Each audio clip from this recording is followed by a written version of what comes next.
കരുണാകരന്റെ കാലത്ത് കോൺഗ്രസ് ബി.ജെ.പി കൂട്ടുകെട്ടിനെ എതിർക്കാത്ത കെ.പി.സി.സി പ്രസിഡന്റായിരുന്നു എ.കെ. ആന്റണിയെന്ന് സി.പി.ഐ.എം സംസ്ഥാന സെക്രട്ടറി കോടിയേരി ബാലകൃഷ്ണൻ പറഞ്ഞു. ആന്റണിയുടെ തുറന്നുപറച്ചിൽ കോൺഗ്രസിന്റെ രാഷ്ട്രീയ പാപ്പരത്വത്തിന്റെ തെളിവാണ്. നേരത്തെ ആന്റണിയും കൂട്ടരും സ്വീകരിച്ച ബി.ജെ.പിയോട് സ്വീകരിച്ച സമീപനമാണ് കോൺഗ്രസുകാർ രാവിലെ കോൺഗ്രസും രാത്രി ബി.ജെ.പിയും ആകുന്ന അവസ്ഥയിലേക്ക് ചെന്നെത്തിയത് എന്നുള്ള വസ്തുത ഇനിയെങ്കിലും അംഗീകരിക്കാൻ കേരളത്തിലെ കോൺഗ്രസ് നേതൃത്വം തയ്യാറുണ്ടോ?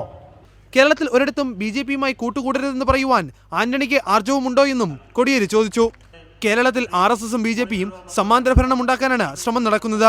ഇത്തരം ശ്രമങ്ങളെ ജനങ്ങൾ ചെറുത്തു തോൽപ്പിക്കുമെന്നും കോടിയേരി കൂട്ടിച്ചേർത്തു. കേന്ദ്ര സേന എന്നൊന്നും പറഞ്ഞ് പിപ്പടി കാണിച്ച് കേരളത്തിലെ ഇടതുപക്ഷ പ്രസ്ഥാനത്തെ ഭയപ്പെടുത്താം എന്ന് ആർ.എസ്.എസ് കരുതരുത്.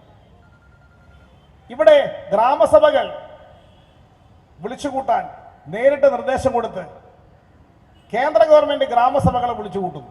സംസ്ഥാന ഗവൺമെന്റിന് തലക്ക് മുകളിൽ കേന്ദ്ര ഗവൺമെന്റ് ഇടപെടുന്നു. ഇത് ഈ കേരളത്തിൽ ഒരു സമാന്തര ഭരണം. ഡിവൈഎഫ്ഐയുടെ ദേശീയ സമ്മേളനത്തോടനുബന്ധിച്ച് തിരുവനന്തപുരത്ത് നടന്ന ജനകീയ സദസ്സ് ഉദ്ഘാടനം ചെയ്ത് സംസാരിക്കുകയായിരുന്നു കോടിയേരി. റിപ്പോർട്ടർ, തിരുവനന്തപുരം.